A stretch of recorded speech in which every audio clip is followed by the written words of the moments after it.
La vie et l'immortalité dévoilée. La vie et l'immortalité dévoilée. Chers frères et sœurs, voici le thème de la rhapsodie des réalités de ce jeudi 12 décembre 2024. Bonjour. L'écriture d'étude du jour est 2 Timothée chapitre 1, le verset 10. 2 Timothée chapitre 1, le verset 10.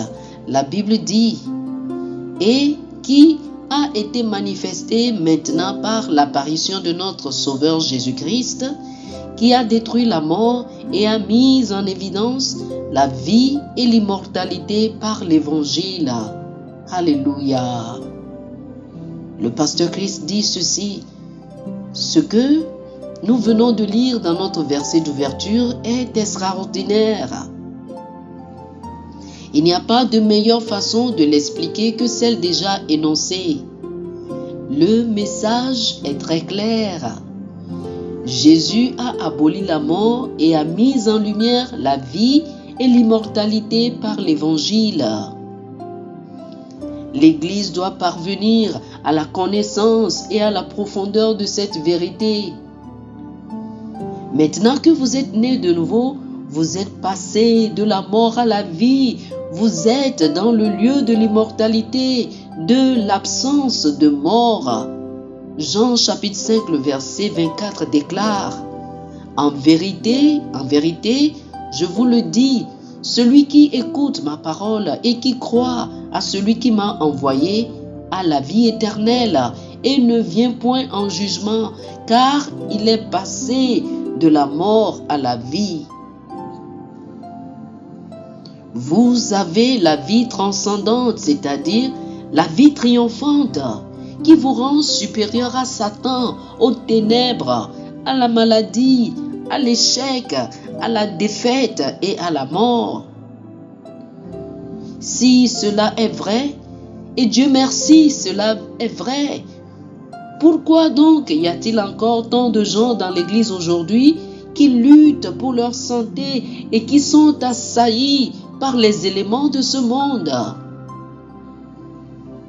La raison en est leur manque de compréhension, de conscience et de connaissance de cette vérité. Dieu a dit dans Osée chapitre 4, le verset 6, « Mon peuple est détruit à cause de son manque de connaissance. » Cela nous rappelle la lamentation du psalmiste Asaph dans le psaume chapitre 82, du verset 5 au verset 7. Il dit: « Ils n'ont ni savoir ni intelligence, ils marchent dans les ténèbres, tous les fondements de la terre sont ébranlés. J'avais dit, vous êtes des dieux, vous êtes tous des fils du Très-Haut. Cependant, vous mourrez comme des hommes, vous tomberez comme un prince quelconque. » Quelle tristesse! Étant né de nouveau, vous êtes un Dieu parce que vous êtes né de Dieu. Vous avez donc la vie de Dieu. Cette vie n'est pas sujette à la maladie. Elle est à l'abri de la mort et de la maladie. C'est la vérité. Et si vous n'acceptez pas cette vérité, vous ne la vivrez jamais. C'est ce que Jésus est venu accomplir pour vous et il l'a accompli. Il a accompli le travail. Sur la croix, avant de mourir, il a dit: tout est accompli. En d'autres termes, la mission est accomplie. La mort est abolie. La vie et l'immortalité sont maintenant dévoilées. La Bible dit dans Hébreux chapitre 10, le verset 12, « Lui, après avoir offert un seul sacrifice pour les péchés, s'est assis pour toujours à la droite de Dieu. » Oh, gloire à Dieu, alléluia. Il a rendu la vie et l'immortalité disponibles par l'Évangile et s'est assis à la droite de Dieu. La Bible dit que quiconque croit en lui a la vie éternelle, selon Jean chapitre 3, le verset 16. Ayant cru, vous avez la vie et l'immortalité. Oh, béni soit Dieu. Alléluia. Alléluia. Béni soit Dieu. Chers frères et sœurs, faites cette confession avec moi. Déclarez ceci avec moi. Je suis né dans le domaine de la vie et de l'immortalité. Je suis passé de la mort à la vie.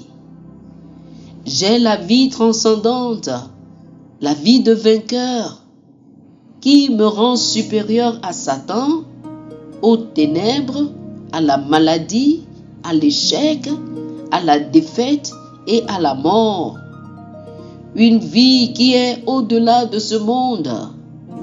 Je règne glorieusement sur les circonstances et je vis triomphalement chaque jour au nom de Jésus. Amen. Amen. Oh, gloire à Dieu. Pour une étude approfondie, je vous invite à lire Jean chapitre 11, les versets 25 et 26, Romains chapitre 8, versets 10 et 11, et 1 Corinthiens chapitre 15, du verset 53 au verset 57. Jean chapitre 11, versets 25 et 26, Romains chapitre 8, versets 10 et 11, et 1 Corinthiens chapitre 15, du verset 53 au verset 57. Que le Seigneur vous bénisse. Amen. Amen.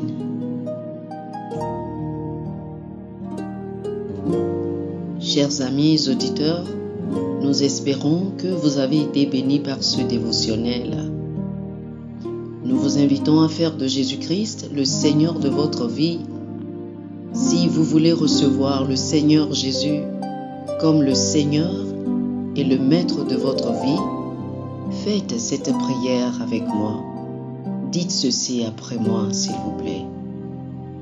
Ô Seigneur Dieu, je crois de tout mon cœur en Jésus-Christ, Fils du Dieu vivant.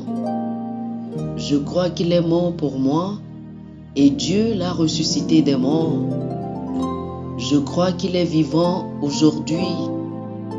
Je confesse de ma bouche que Jésus-Christ est le Seigneur de ma vie à partir d'aujourd'hui. Par lui et en son nom, j'ai la vie éternelle. Je suis né de nouveau. Merci Seigneur d'avoir sauvé mon âme. Je suis désormais un enfant de Dieu. Alléluia. Félicitations, vous êtes désormais un enfant de Dieu.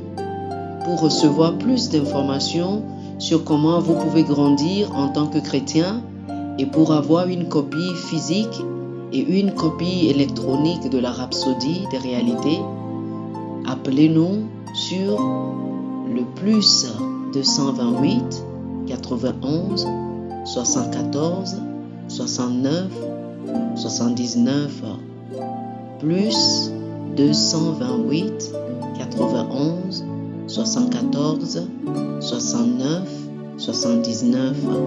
Que le Seigneur vous bénisse abondamment. Amen.